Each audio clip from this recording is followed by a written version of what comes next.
spokesperson for the SSN, which is the Swaziland Solidarity Network, and that's you, Lucky Lukhele. Good morning, welcome to the program. Good morning, and good morning to your listener. Okay, we understand that the army, Eswatini, deploys army to quell pro-democracy school protests, and in doing so, 17 students, including a 7-year-old child, has been arrested during Monday's protests. What exactly is the story there? And it also, we understand the Communist Party is claiming that a further 10 protesters have been arrested and a student has been shot in the leg. Is it two separate incidences, or is it one incident that they're unpacking differently? Well, what Lucky? Yes, I'm Carry here. on. Carry on. Yes. What is happening is that since the students are taken to the streets, the number keeps on rising. So every hour, the number that we might have said might have 5 times double, increased 5 times. So even this morning, as we speak, more schools have joined the protest across the country. So, which then led to the Swazi government or the king to deploy the army in a form of intimidating these students. But what is very much unfortunate and painful is that the level of brutality that is being meted out to this king, it's never, in fact, even the most barbaric regimes in the world, they don't do it. But the people of Swaziland are experiencing it. For instance, if you will throw a tear gas to a grade 1 school-going kids, which are between the age of 6 and 7, there's something mentally wrong with you as a head of state. So, and to arrest, let alone arresting those kids. And the number keeps on growing daily. Like right now, for instance, I've just received news that most schools have joined in the protest. So Swaziland, in a nutshell, I can safely say it is on fire. Absolutely, absolutely. Like just recently, we know there were uprisings as well, calling for the stepping down of the monarchy. We do know that this is one of the last countries possibly in the world that has a ruling monarchy, as you have in Swaziland. So there was that uprising a short while ago. Do you think that this stems from the same sentiment that school children are now feeling as oppressed as the youth back then? Yes, no, the uprising by the students is linked directly to the broader democratization of the country, the protest. So it is not separate because the demands are the same. Although there are some additions that I would say are linked to schooling, your nutrition, your transportation, your high school fees and all of those things. But there is a major demand that calls for the release of political prisoners. And the second demand is for the democratization of the country. So which then says to each and every citizen or any person that is an observer from a distance, this is directly linked to the broader strike that the people of Swaziland are engaged on.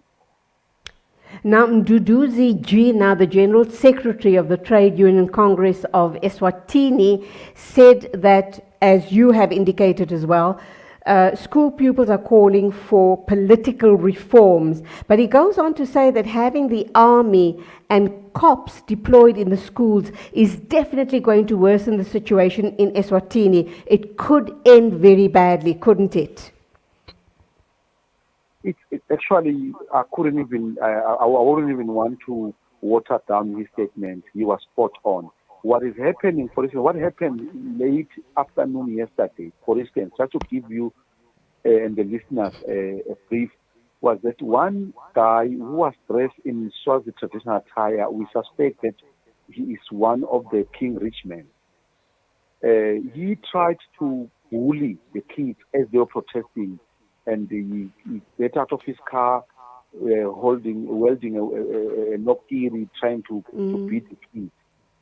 And I must say, as much as we don't like violence, but the kids responded in kind to a point that he had to be hospitalized and the car was bent down. Sure. So you must understand the level of anger that these kids, because when most of these kids, they have experienced the most brutality through their parents, their brothers and sisters who were killed as part of the more than 100 citizens that were killed. Some were shot and lost their limbs, one way or the other. For instance, over 200 lost limbs and stuff like that. Now you have these kids that see their own cousins, their own brothers, their own sisters and mothers and fathers in that situation, and they have buried these people. Now they take this anger to schools.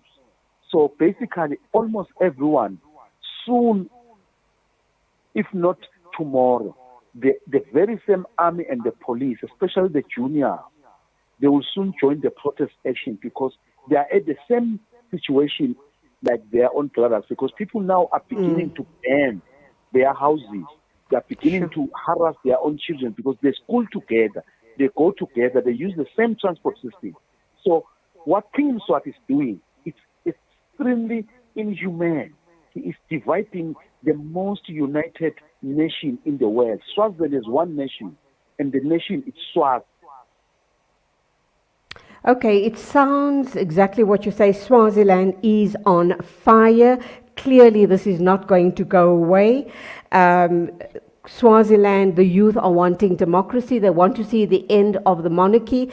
It's as you were speaking about these school kids, I had visions of June the 16th here in South Africa flashing before my eyes. How do you think this is going to end? Well, the only person that holds the key, that's if maybe the multinational bodies are not active. It is the very same key. I've said it before that King Mswati must understand one thing: the survival of the monarch, it is right at his door. The people of Swaziland can live with or without the monarch, but the monarchy cannot live without the people. So if he wants to destroy the institution of the monarch, well, we will welcome him and will be the happiest because we don't see any value of it. However, he must then explain himself, and he must also understand that his legacy would be the end of the monarchy was under his rule. And he must take full responsibility because the anger and the hatred that is developing and the opulence that is being displayed by his own children and his wives. For instance, how on earth we are leading a nation, your wife is wearing an 800,000 watch. How many watches does this woman have? And yourself as the head of state and your children. So these are the things that, and these people, they post this thing on Instagram, they post this thing on Facebook, in all social media that you may think of. So basically, you are wrapping it in to the people of Swaziland. So the anger that is coming out, it is as a result of the barbarism and the brutalization by the very same king. So the end game of all, it is at the right door of the king. However, the people of Swaziland, they can still end it by fighting back. Okay, Lucky Lukhele, thank you indeed for those insights.